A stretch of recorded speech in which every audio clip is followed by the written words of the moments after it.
भोलिदेखि प्रति किता 100 रुपैयाँमै बुद्धभूमि नेपाल हाइड्रो पावरको सेयर किन्न पाउने। बुद्धभूमि नेपाल हाइड्रो पावरले आफ्नो अवितरित हक र सेयर चाहिँ लिलामी मार्फत तपाईँ हामी जस्तै सर्वसाधारणका लागि बिक्रीमा राख्न लागेको छ।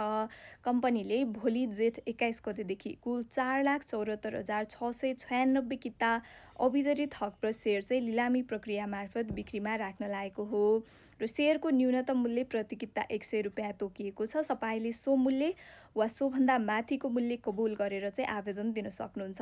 र आवेदन दिँदाखेरि चाहिँ 100 किताको लागि आवेदन दिनै पर्नेछ भने अधिकतममा चाहिँ तपाईँले सम्पूर्ण किताको लागि आवेदन दिन सक्नुहुनेछ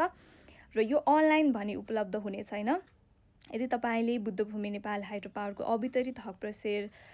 लिलामीमा चाहिँ भाग लिन चाहनुहुन्छ भने काठमाडौँको थापाथली स्थित एनआइसी एसिया क्यापिटलको कार्यालय साथै एनआइसी एसिया ब्याङ्कका शाखाहरू विराटनगर, वीरगञ्ज, पोखरा, बुटवल, धनगढी, वीरेन्द्रनगर, नुवाकोट, नारायणगढ र नेपालगञ्जमा गएर फर्म भरेर फर्म बुझाउन सक्नुहुनेछ